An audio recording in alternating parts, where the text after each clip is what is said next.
السلام علیکم ورحمۃ اللہ وبرکاتہ۔ اعوذ باللہ من الشیطان الرجیم، بسم اللہ الرحمن الرحیم۔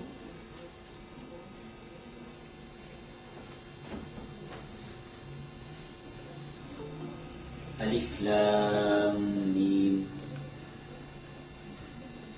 واللہ تعالی اعلم بمرادہ۔ تنزیل الکتاب، اتاری ہوئی کتاب ہے، لا ریب فیہ، نہیں کوئی شک اس میں، من رب العالمین، رب العالمین کی طرف سے ہے، پروردگار عالم کی طرف سے ہے، جو سارے جہانوں کو پالنے والا ہے۔ یہ کتاب اس کی طرف سے ہے۔ ام یقولون، کیا کہتے ہیں یہ لوگ، ام یقولون، کیا یہ لوگ کہتے ہیں، افتراہ، اس نبی نے اس کو بنا لیا، اس نبی نے اس کو گڑھ لیا اپنی طرف سے، بلکہ هو الحق، یہ کتاب حق ہے، من ربک، آپ کے رب کی طرف سے، لتنذر، تاکہ آپ ڈرائیں، قوما، اس قوم کو، ما اتاہم، نہیں آیا ان کے پاس، من نذیر، کوئی ڈرانے والا، من قبل کا، آپ سے پہلے، لعلہم یہتدون، تاکہ وہ ہدایت پالیں۔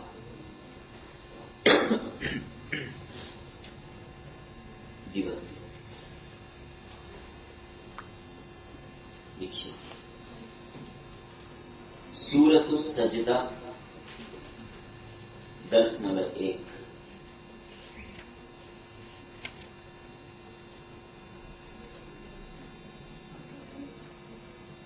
عنوان ہے کوائف و مضامین سورت اور حقانیت قرآن برائے اثبات رسالت محمدیہ۔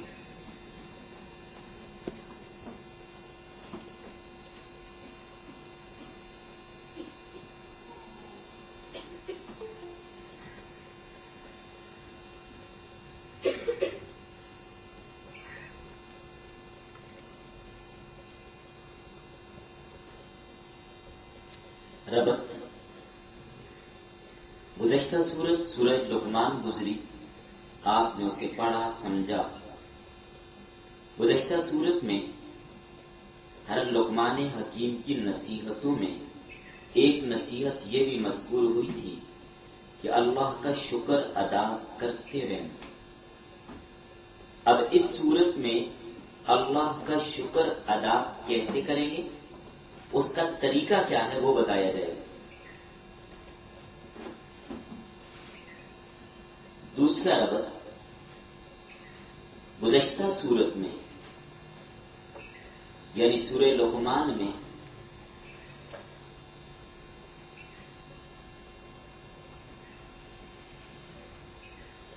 اس کے آغاز ہی میں قرآن کریم کی حقانیت کا ذکر تھا،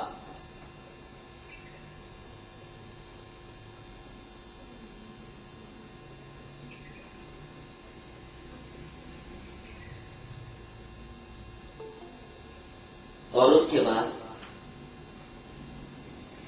دلائل وحدانیت اور حشر و نشر کو بیان کیا گیا۔ اس صورت میں بھی اس کے آغاز میں حقانیت قرآن، اس کے بعد دلائل توحید اور حشر و نشر کو بیان کیا جائے گا۔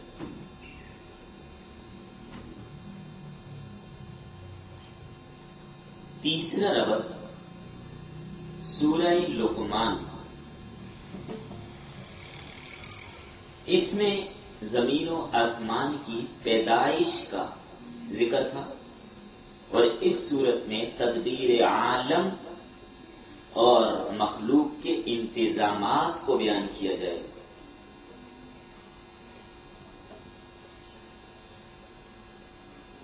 سورت کا نام سورہ سجدہ ہے۔ سجدہ نام کی ایک اور سورت بھی حامیم سجدہ بھی ہے۔ اس سورت کا نام سورت المزاجع بھی ہے۔ اس میں یہ بات مذکور ہے کہ اہل ایمان اپنے بستروں سے الگ ہو کر اللہ کی یاد میں مصروف ہوتے ہیں۔ بال سجدہ نام کی وجہ تسمیہ کیا ہے؟ اس صورت میں چونکہ سجدہ تلاوت مذکور ہے تو اسی مناسبت سے اس سورت کا نام سورت السجدہ رکھا گیا۔ اچھا، اب یہاں پر ایک سوال یہ ہوگا کہ سجدہ تو کئی صورتوں میں آتا ہے، اور بھی کئی صورتیں ہیں جن میں سجدہ تلاوت موجود ہے، تو صرف اس صورت کی کیا خصوصیت ہے کہ اس کا نام ہی سورت السجدہ رکھ دیا؟ ظاہر سجدہ تو اور بھی کئی صورتوں میں، اس صورت کو سورت السجدہ کے نام سے کیوں موسوم کیا گیا؟ جواب،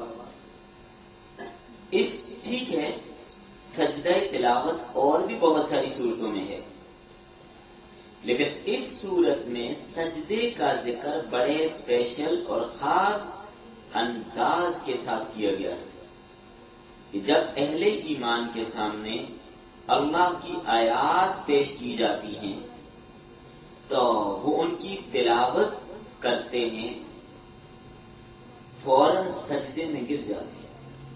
تو اس خاص انداز کی وجہ سے سورت کا نام سورت السجدہ پڑ گیا۔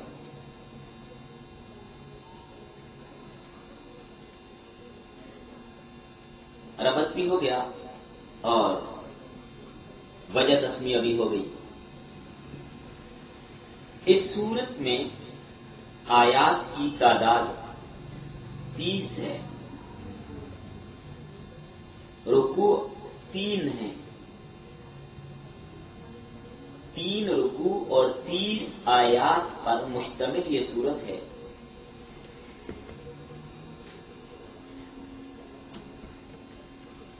اس صورت میں 319 الفاظ ہیں اور 1518 حروف ہیں۔ 1518 ترتیب قرآنی میں اس سورت کا نمبر 32 ہے۔ ترتیب قرآنی میں اس سورت کا نمبر 32 ہے، اور ترتیب نزولی میں اس سورت کا نمبر 75 ہے، یعنی 74 صورتیں اس سے پہلے نازل ہو چکی تھیں۔ اب آگے آ جاتے ہیں زمانہ نزول۔ یہ سورت بھی سورہ لقمان کے قریب ہی نازل ہوئی، یعنی مکی دور میں نازل ہوئی۔ مکی دور سے مراد ہجرت سے پہلے کا دور ہے، اور مدنی دور سے مراد ہجرت کے بعد کا زمانہ ہے۔ چاہے آپ ہجرت کے بعد کسی موقع پر مکہ تشریف لائے ہوں، تب بھی وہ صورت مدنی ہی کہلاتی ہے، اس لیے کہ وہ بعد از ہجرت نازل ہوئی۔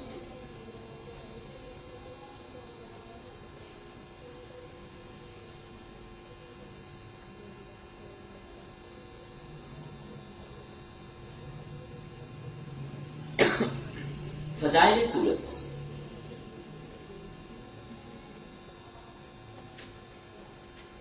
حدیث مبارکہ میں آتا ہے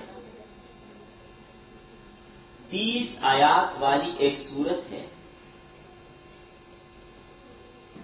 جسے ایک شخص نے پڑھا تھا تو اس کے حق میں اس صورت نے سفارش کی۔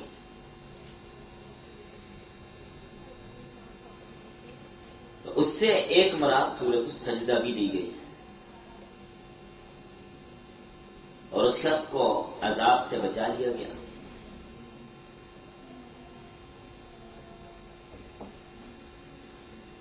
قرآن کریم میں 30 آیات والی 3 صورتیں ہیں۔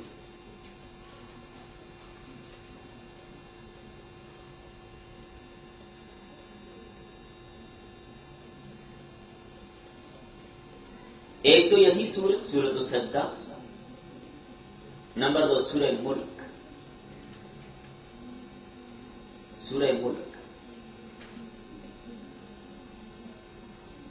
اور نمبر 3 سورۃ الفجر، اما پارے میں۔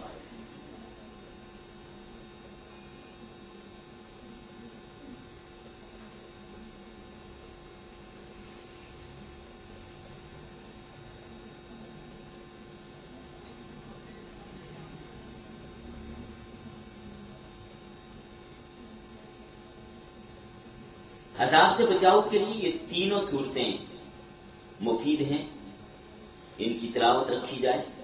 نبی کریم صلی اللہ علیہ وسلم سونے سے پہلے ان صورتوں کی تلاوت فرمایا کرتے تھے۔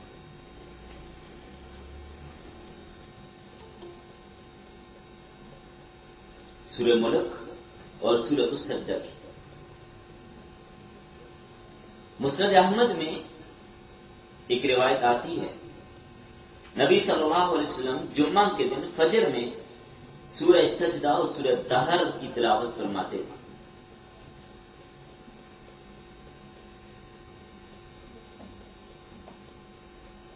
تو اس سے اس سورت کی فضیلت کا اندازہ بھی آپ کو ہو گیا ہوگا۔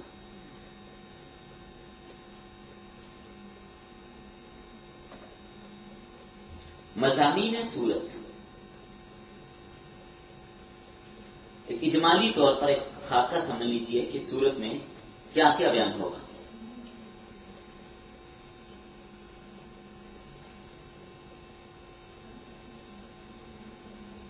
ابتدائی سورت میں بنیادی عقائد،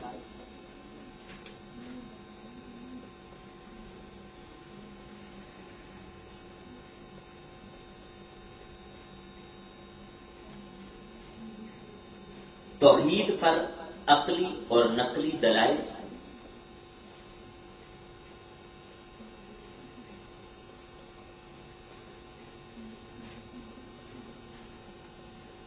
رد شرک،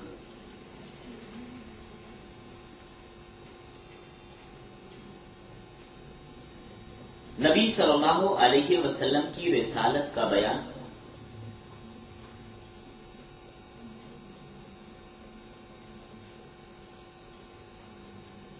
جزائے اعمال، حشر نشر ہوگا اور اعمال کو پرکھا جائے گا، وہاں پر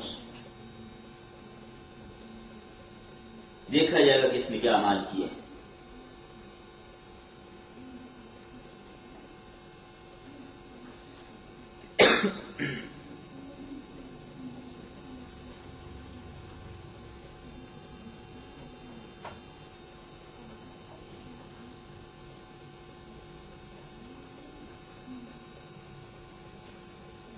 حقانیت قرآن، صداقت قرآن اس صورت میں بیان ہوگی۔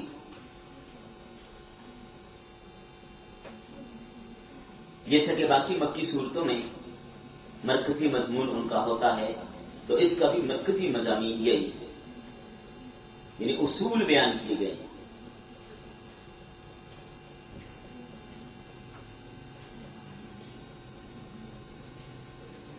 اس سے ہر مومن پر لازم ہے کہ کتاب اللہ جو اللہ کی عظیم نعمت ہے اسے اپنا لے، اس کو تھام لے اور اس کو مضبوطی کے ساتھ پکڑ لے، اللہ کا شکر ادا کرے۔ اللہ تعالیٰ نے بنی اسرائیل کو تورات جیسی نعمت عطا کی تو ان لوگوں نے نہ شکری کی، نہ قدری کی، نتیجہ ذلت کا سامنا کرنا پڑا۔ تو لہذا امت محمدیہ کو چاہیے کہ کتاب اللہ کو مضبوطی کے ساتھ پکڑ لیں اور ذرہ برابر اس میں کوتاہی نہ کریں، اور اس کو سمجھنے کی کوشش کریں، اس کو سیکھنے کی کوشش کریں۔ یہ اللہ کی بہت بڑی نعمت ہے۔ تو اللہ کی اس نعمت کو اپنے لیے نعمت سمجھیں اور اپنی زندگیوں میں اس کو نافذ کریں، اس کو اپنائیں، اور اس پر بھی اللہ کا شکر ادا کریں کہ آپ کو اللہ نے اپنی کتاب کے سمجھنے پڑھنے کے لیے منتخب کیا، آپ کو چنا، آپ کے انتخاب کیا، اس پر بھی اللہ کا شکر ادا کریں، اس لیے کہ اللہ جس کو توفیق دیتے ہیں وہی آتا ہے، ہر کسی کو قرآن کی دولت تھوڑی ملتی ہے۔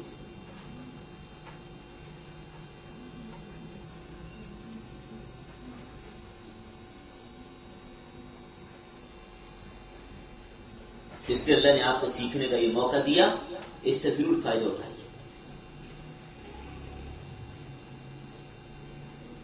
اور اسی طرح جیسے سورت کے حوالے سے یہ بات ذکر ہوئی کہ نبی صلی اللہ علیہ وسلم اس سورت کو رات کو تلاوت فرمایا کرتے تھے، تو سورہ ملک یا یہ سورت کم از کم ایک ضرور پڑھنے کا معمول بنائی۔ دونوں سورتوں کی، سورہ ملک اور سورہ الف لام میم تنزیل سجدہ میں، ان دونوں کے بارے میں ایک جیسی فضیلت حدیث میں ذکر کی گئی، اکابرین کا معمول چلا آتا ہے۔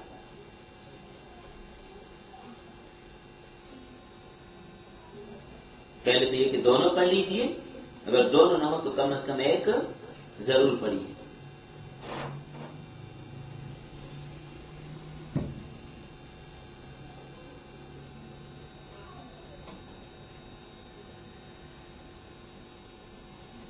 اس لیے فرمایا یہ سورت بھی ان چند سورتوں میں ہے جن کی فضیلت خصوصیت کے ساتھ بیان کی گئی، اور حدیث میں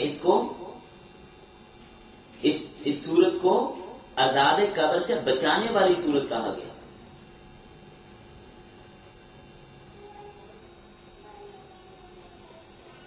سورت کی ابتدا حروف مقطعات کے ساتھ کی گئی، گزشتہ کئی مقامات پر آپ کو اس کی تفصیل بتا دی گئی۔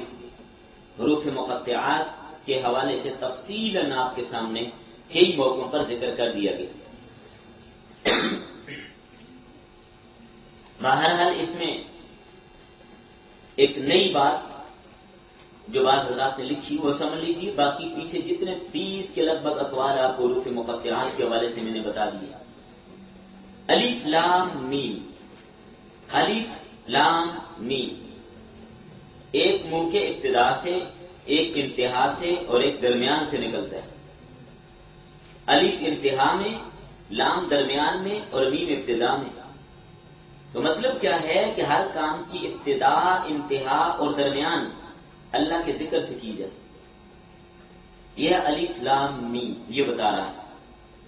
ایسے کام میں ضرور کامیابی ملے گی جس کام کی ابتدا اللہ کے ذکر سے ہو، جس کام کا درمیان چلتے چلتے اس کا دورانیہ اللہ کے ذکر کے ساتھ ہو، اور جس کام کی انتہا اللہ کے ذکر کے ساتھ ہو، اس کام میں ضرور کامیابی ملتی ہے۔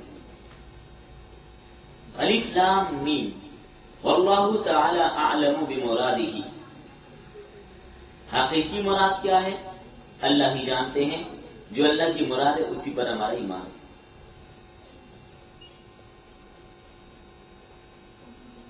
دوبارہ جیسا میں نے ذکر کیا کہ چونکہ مکی صورت ہے تو وہی اصول بیان کیے گئے جو مکی زندگی کی جو ترتیب تھی، لوگوں کو دین کی طرف قریب کرنے کے لیے جو 3 بنیادی عقائد ہیں، توحید، رسالت، قیامت، اور پھر حقانیت قرآن۔ رسالت کے اس بات کے لیے نبی صلی اللہ علیہ وسلم کی رسالت کا تذکرہ اس انداز سے کیا کہ یہ کتاب جو تمہارے سامنے پیش کی جا رہی ہے یہ رب العالمین کی طرف سے اتری ہوئی ہے، اور اس کے رب العالمین کی طرف سے ہونے میں کسی قسم کا شک یا شبہہ یا تردد نہیں ہے۔ تو جب یہ کتاب اللہ کی طرف سے آئی ہے تو جس پر اتر رہی ہے وہ اللہ کا رسول ہے، تو آپ کی رسالت ثابت ہو گئی، کتاب کی عظمت بھی ثابت ہو گئی اور آپ صلی اللہ علیہ وسلم کی رسالت بھی ثابت ہو گئی۔ جس پر یہ کتاب اتاری جا رہی ہے اس کی عظمت کا اندازہ بھی لگا لیجیے، اس کا مقام بھی آپ کے سامنے آ گیا. پھر یہ لوگ عام طور پر جو کہتے تھے بل افتراہ، جس طرح قرآن کریم میں کئی جگہ آیا، کہتے ہیں کہ یہ باتیں نبی صلی اللہ علیہ وسلم نے خود بنا لی، خود تراش کر کے یہ قرآن لے آتا ہے اور کہتے ہیں کہ یہ اللہ کی طرف سے. تو وہی اعتراض نقل کیا ان لوگوں کا کہ یہ لوگ کہتے ہیں کہ اس رسول نے اس کتاب کو خود گھڑ لیا، خود بنا لی، من گھڑت ہے. اللہ فرماتے ہیں ان کی یہ بات غلط ہے. یہ لوگ غلط کہتے ہیں، یہ کتاب گھڑی ہوئی نہیں ہے، یہ رب العالمین کی طرف سے حق اور سچ ہے. تو یہ کتاب نبی صلی اللہ علیہ وسلم کو ہے. بات کہی جا رہی ہے آپ کو خطاب کر کے سنانی مقصود ہے دوسروں کو کہ واقعہ کے مطابق حقیقی کتاب تیرے رب کی طرف سے آئی ہے. اور آئی کس کے لیے؟ ان لوگوں کے فائدے کے لیے. اس میں اللہ کا کوئی فائدہ نہیں ہے. آپ پر یہ کتاب آئی اس لیے تاکہ ایسے لوگوں کو آپ ڈرائیں جن کے پاس پہلے کوئی ڈرانے والا نہیں آیا. تو ان لوگوں کو چاہیے تھا کہ اس کتاب کی قدر کرتے، لانے والے کی قدر کرتے، اس کی بات کو مانتے.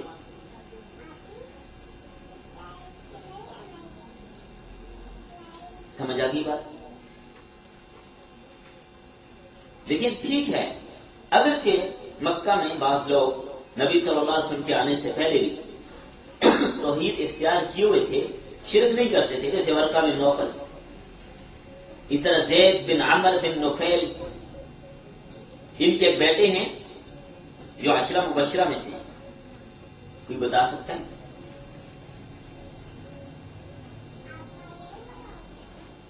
ان کے بیٹے جو عشرہ مبشرہ میں سے زید بن عمر بن نفیل زمانے جہالت کے معاہد تھے، توحید پر قائم تھے. نا کسی نے ایک موقع پر گوشت ان کو دیا تو انہوں نے پوچھا بھائی کیا ہے؟ میری بکری ذبح کی ہے. کس کے نام کی؟ کہنے لگی فلاں بت کے نام کی. ان کا شرم نہیں آتی؟ بکری کو پیدا اللہ نے کی اور ذبح بتوں کے نام پہ کرتے. تو زمانے جہالت کے معاہد تھے، بڑے پکے معاہد. بتوں کا ذبیحہ نہیں کھاتے تھے، بتوں کو سجدہ نہیں کرتے تھے، ملت ابراہیمی پر چلتے تھے. توحید کا تذکرہ تو ان لوگوں میں تھا، اس لیے ان کے پاس یہ عذر نہیں کہ ان کا شرک معاف ہو جائے گا. توحید چلتی تھی، شرک پر تو گرفت ہوگی کیونکہ توحید کا تذکرہ چلا آ رہا تھا. لیکن اتنی تفصیل کے ساتھ، اتنی وضاحت کے ساتھ سمجھانے والا کوئی نہیں آیا تھا. ان کے آبائی قریبہ میں کوئی رسول نہیں آیا تھا. ارد گرد رسول آتے تھے، اس قوم میں رسول نہیں آیا تھا. تو ان لوگوں کو چاہیے تھا کہ اس آنے والے کی قدر کرتے، اس کی لائی ہوئی کتاب کو جو من جانب اللہ ہے، اس کتاب پر ایمان رکھتے، اس کے مطابق زندگی گزارتے. لیکن یہ لوگ الٹا اعتراض کرنے لگے. کہنے لگے یہ گھڑی ہوئی کتاب ہے، یہ من گھڑت کتاب ہے، یہ اپنی طرف سے بناتا ہے، کسی سے سیکھ کر آتے ہیں. پچھلی صورت میں سورہ روم میں آپ کو عقلی تقریباً 10 دلیلیں میں نے آپ کے سامنے ذکر کی تھی، جس سے یہ بات آپ کے سامنے مسرح ہو گئی تھی کہ قرآن، جیسے یہ لوگ کہتے تھے، آج بھی ملحد کہتے ہیں اس نبی نے قرآن کو خود بنایا اور اس نبی کو استاد موجود ہے. تو ہم نے عقلی طور پر عقلی دلائل پیش کیے تھے کہ یہ اگر کہتے ہیں کہ قرآن اس محمد نے خود بنایا تو وہ استاد دکھاؤ کدھر ہے؟ کون سے غار میں وہ استاد چھپا ہوا تھا کہ جو آپ کو سکھاتا تھا؟ کیوں نہیں نکال کے لاتے اسے؟ کیوں نہیں دکھایا مکہ والوں نے اس کو؟ اس پر میں نے 10 دلائل ذکر کیے تھے، وہ آپ وہیں پر ان کو دوبارہ سماعت کیجئے. تو بہرحال یہ لوگ کہتے ہیں کہ اس نے کتاب کو خود بنایا، خود سیکھا، خود گھڑ کے لے آیا، خود یہ واقعات بتائیں. تو یاد رکھیے کسی چیز کا معلوم ہونا 3 طریقوں سے ہوتا ہے. اب دیکھیں مشاہدہ، تو اللہ کے نبی نے سابقہ جو امتیں گزری ان کے واقعات سنائے، لیکن ان کے مشاہدے بھی آپ نے نہیں کیے. کسی استاد سے سیکھ کر، آپ کو استاد بھی کوئی نہیں ہے دنیا میں. عقل سے معلوم کر کے، تو وہی واقعات عقل سے معلوم نہیں ہو سکتا. عقل سے کیسے معلوم ہوگا کہ پہلے یہ واقعہ پیش آئے؟ تو معلوم ہوا کہ بذریعہ وہی یہ علوم آپ کو بتائے گا، وہی کے ذریعے سے آپ کو یہ باتیں بتائی گئی نہیں. تو دوبارہ عرض کر رہا ہوں، فرمایا یہ کتاب رب العالمین کی طرف سے ہے.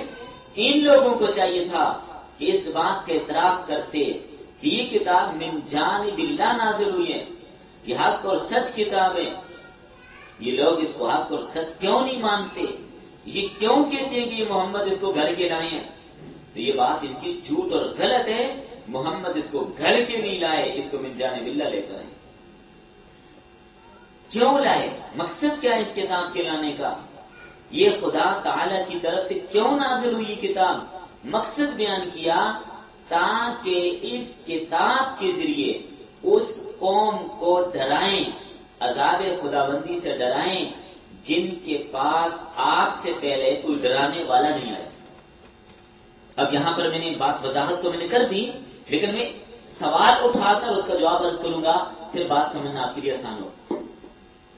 یہاں پر یہ سوال پیدا ہو سکتا ہے، یہ اعتراض ہو سکتا ہے، یہ سوال ہو سکتا ہے کہ اس قوم کے پاس ڈرانے والا کوئی نہیں آیا. یہ ایک سوال ہے. اب اعتراض یہ بنتا ہے، سورہ فاطر میں وَإِن مِّنْ أُمَّةٍ إِلَّا خَلَا فِيهَا نَذِيرٌ، اللہ نے ہر امت میں کوئی نہ کوئی ڈرانے والا ضرور بھیجے، اور یہاں پر فرمایا کہ اس قوم کے پاس ڈرانے والا کوئی بھی نہیں آیا تھا.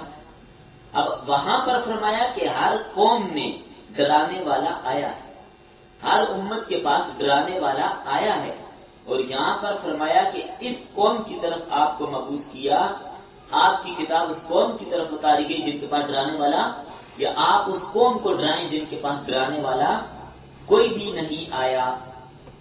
تعارض ہوا. جواب، یہاں پر جس قوم کی بات ہو رہی ہے کہ ڈرانے والا ان کے پاس نہیں آیا، یہ بنو اسماعیل کی بات ہو رہی ہے. لہذا کوئی اعتراض ہی نہیں. ظاہر ہے بنو اسماعیل میں کوئی نبی آپ صلی اللہ علیہ وسلم سے پہلے نہیں آیا، یہ بات کنفرم ہے.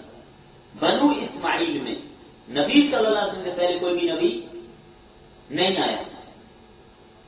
تو اسی لیے قرآن نے کہا یہ جو عرب ہیں یا اسماعیل کی اولاد ہے، تو ان کے پاس ڈرانے والا کوئی نہیں آیا. عرب اسماعیل کی اولاد میں کوئی بھی نہیں آیا. ٹھیک ہے، باقی آس پاس نبی آتے رہے. حضرت ابراہیم علیہ السلام کے دو بیٹے جن کا تذکرہ قرآن کریم میں کیا گیا، ایک حضرت اسماعیل اور ایک حضرت اسحاق. حضرت اسحاق کے بیٹے حضرت یعقوب. حضرت یعقوب کا دوسرا نام اسرائیل ہے. تو اب یعقوب علیہ السلام کی اولاد میں حضرت یوسف علیہ السلام، حضرت ایوب علیہ السلام، اسی طرح انبیاء آتے رہے. حضرت موسیٰ علیہ السلام، ہارون علیہ السلام، داؤد علیہ السلام، سلیمان علیہ السلام، حضرت عیسیٰ علیہ السلام، یہ انبیاء کرام حضرت اسحاق کی اولاد میں تو آتے رہے اور بہت سارے آئے، ہزاروں میں آئے. لیکن ادھر ابراہیم علیہ السلام کے دوسرے بیٹے حضرت اسماعیل، ان کی اولاد میں کوئی بھی نبی نہیں آیا. ان کی اولاد میں کوئی نبی نہیں آیا. تقریباً قرطبی اور تفسیر کبیر کے مطابق 1500 سال گزر چکے تھے، ان کے پاس کوئی نبی نہیں آیا تھا. عرب کی زمین پر کوئی ڈرانے والا نہیں آیا تھا، یعنی 1500 سال گزر چکے. تو اس لحاظ سے فرمایا کہ حضرت اسحاق کی اولاد میں تو شام میں، فلسطین میں، اس ارض مقدس میں انبیاء آتے رہے. یمن میں حضرت ہود علیہ السلام ہیں، حضرت صالح علیہ السلام آئے ہیں، لیکن یہ علاقہ بڑے طویل عرصے سے محروم تھا. ان کے پاس کوئی ڈرانے والا نہیں آیا تھا. اس لیے ان لوگوں کو امی بھی کہا جاتا تھا کہ ان کے پاس نبی کوئی نہیں آیا، ڈرانے والا کوئی نہیں آیا. تو بنی اسرائیل میں تو بہت سارے انبیاء کرام تشریف لائے ہیں، لیکن ان لوگوں کے پاس کوئی بھی نہیں آیا تھا. بات بالکل درست ہے. تو نبی صلی اللہ علیہ وسلم حضرت اسماعیل کی اولاد میں سے ہیں. حضرت اسحاق علیہ السلام کی اولاد میں بے شمار نبی آئے، لیکن حضرت اسماعیل علیہ السلام کی اولاد میں صرف نبی کریم صلی اللہ علیہ وسلم تشریف لائے. تو آپ صلی اللہ علیہ وسلم کو بھیج کر اللہ نے مکہ والوں پر حجت تام کر دی کہ اب تمہارے پاس نبی آ گیا ہے، پہلے تمہارے پاس کوئی نبی نہیں آیا تھا، لہذا آپ تمہارے لیے کوئی عذر نہیں. اور یہ بات بھی ذہن میں رکھیے، عقلی طور پر اللہ تعالیٰ نے ہر انسان کو عقل دی ہے. ہر انسان اپنی عقل کو استعمال کرتے ہوئے یہ بات سمجھ سکتا ہے کہ مجھے کسی ذات نے پیدا کیا ہے. ہر آدمی یہ بات سمجھ سکتا ہے. اب اگر کوئی آدمی کل قیامت کے دن یہ عذر کرے کہ جی میرے پاس تو کوئی بتانے والا نہیں آیا، ٹھیک ہے، اس سے باقی احکامات کے بارے میں پوچھ نہیں ہوگی، لیکن توحید کے بارے میں پوچھ ہوگی، خالق کے بارے میں پوچھ ہوگی. کیا تو نے کبھی یہ نہیں سوچا کہ تجھے کسی نے پیدا کیا؟ خود بہت تو نہیں بنا تو. وہ ذات جو واجب الوجود ہے، جو ہمیشہ سے اور ہمیشہ رہے گی، جو حادث نہیں ہے، جس پر فنا نہیں آنی، کوئی ایسی ذات تو موجود ہے، یہ پوچھ ہوگی. تو نبی صلی اللہ علیہ وسلم کس کی اولاد میں ہیں؟ حضرت اسماعیل علیہ السلام کی اولاد میں. جیسا کہ میں نے عرض کر دیا کہ حضرت اسماعیل علیہ السلام کی اولاد میں اور کوئی نبی نہیں آیا تھا. تو اسی اعتبار سے یہ بات کہی گئی کہ اس قوم کے پاس جن کے پاس کوئی ڈرانے والا نہیں آیا، اس قوم کی طرف آپ کو نبی بنا کر بھیجا گیا جن کے پاس کوئی ڈرانے والا نہیں آیا. تو مکہ والوں کے پاس ڈرانے والا کوئی نہیں آیا تھا. تو دو چیزیں یہاں پر ثابت کر دی کہ قرآن کریم حق اور سچ ہے اور من جانب اللہ ہے. اور دوسری بات، نبی کریم صلی اللہ علیہ وسلم کی رسالت کو ثابت کیا کہ آپ اللہ کے رسول ہیں، آپ کی رسالت میں کسی قسم کی شبہ والی بات نہیں، ذرہ برابر بھی آپ کی رسالت میں کوئی شبہ نہیں. قرآن کریم کے من جانب اللہ ہونے میں کوئی شبہ نہیں ہے، تو اسی طرح آپ صلی اللہ علیہ وسلم کے رسول اللہ ہونے میں کوئی شک نہیں. قرآن کتاب اللہ ہے اور آپ رسول اللہ ہیں.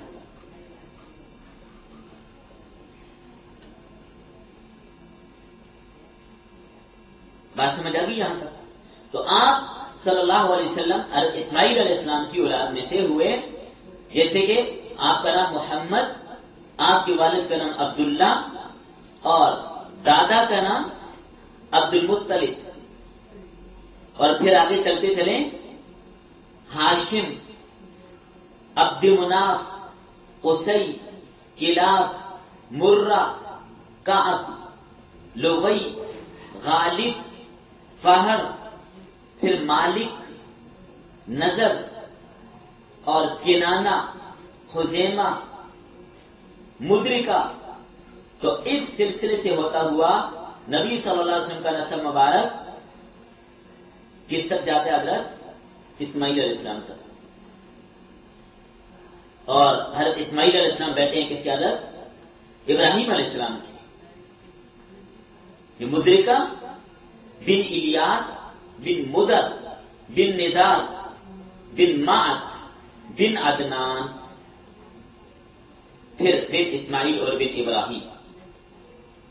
پھر سیرت کی کتابوں میں جو نسب ملتا ہے، تو اس درمیان میں اسماعیل علیہ السلام کی اولاد میں اور کوئی نبی نہیں آیا تھا.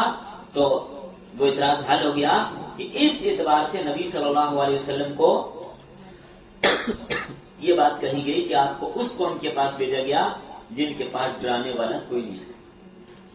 اور یہ لوگ اگر یہ بات اب بھی نہیں سنتے، اب بھی یہ بات کہتے ہیں کہ قرآن انہوں نے خود بنایا ہے، تو پھر ان کو چیلنج دیا، قرآن کریم نے ان کو چیلنج دیا. کیا یہ کہتے ہیں کہ یہ قرآن گھڑا ہوا ہے، بنایا ہوا ہے؟ ایسی بات نہیں ہے. وہ الحق من ربک، یہ آپ کے رب کی طرف سے حق ہے. اگر یہ کہتے ہیں نا اس کتاب کو محمد نے خود بنایا ہے، پھر فرمایا قل لئن اجتمعت الانس والجن على ان يأتوا بمثل هذا القرآن لا يأتون بمثله ولو كان بعضهم لبعض ظهيرا. کہ اگر یہ لوگ کہتے ہیں کہ اس قرآن کو محمد نے خود بنایا ہے، چلو سارے جن اور انسان جمع ہو جائیں، اس قرآن جیسا بنا کر لیں. چلو پھر چھوٹ دے دی، سارا قرآن نہیں بنا سکتے. سورہ ہود میں نرمی آ گئی، فَأْتُوا بِعَشَرِ سُوَرٍ مِثْلِهِ مُفْتَرَيَاتٍ. تم کہتے ہو کہ یہ گھڑا ہوا ہے تو 10 صورتیں جیسی گھڑی ہوئی تم بھی لے آؤ. وَادْعُوا مَنِ اسْتَطَعْتُم مِّن دُونِ اللَّهِ إِن كُنتُم صَادِقِينَ. اگر سچے ہو تو جس کو چاہتے ہو ساتھ بلا لو. پھر اور چھوٹ دی کہ یہ بھی نہیں کر سکتے، چلو پھر فَأْتُوا بِسُورَةٍ مِّن مِثْلِهِ، ایک سورت لے آؤ. قرآن کریم کی 3 صورتیں چھوٹی ہیں، سورۃ العصر، کوثر، نصر. ان جیسی کوئی لے آؤ اگر تمہارے اندر ہمت ہے تو. تمہارا حل وَادْعُوا شُهَدَاءَكُم مِّن دُونِ اللَّهِ إِن كُنتُم صَادِقِينَ. اپنے تمام یار و مددگار بلا لو جس کو بلا سکتے ہو. لیکن فرمایا فَإِن لَّمْ تَفْعَلُوا وَلَن تَفْعَلُوا. پھر اگر تم نہ کر سکو اور ہرگز کر سکو بھی نہیں تو پھر اللہ کے عذاب سے ڈرو. پھر کیوں الزام لگاتے ہو کہ اس کتاب کو نبی نے خود گڑھا ہے؟ کیوں ایسی باتیں کرتے ہو؟ اچھا، ایک تفسیر تو یہ آپ کے سامنے آ گئی کہ بنو اسماعیل میں صرف آپ صلی اللہ علیہ وسلم نبی آئے، اس اعتبار سے یہ کہا گیا. دوسرے اعتبار سے اگر دیکھا جائے تو تقریباً 4000 نبی بنی اسرائیل میں آئے. ان کے آخری نبی عیسیٰ علیہ السلام ہے. حضرت عیسیٰ علیہ السلام کے دنیا سے آسمانوں کی طرف اٹھائے ہوئے تقریباً 650 سال گزر چکے تھے کہ نبی صلی اللہ علیہ وسلم تشریف لائے. تو اس اعتبار سے بھی بیچ میں کافی گیپ گزر چکا تھا، کوئی ڈرانے والا ان لوگوں کے پاس نہیں آیا تھا. تو بہرحال آگے توحید کا تذکرہ آ رہا ہے، توحید پر دلائل ذکر کیے جا رہے ہیں، وہ انشاءاللہ ہم اگلے سبق میں پڑھیں گے. بس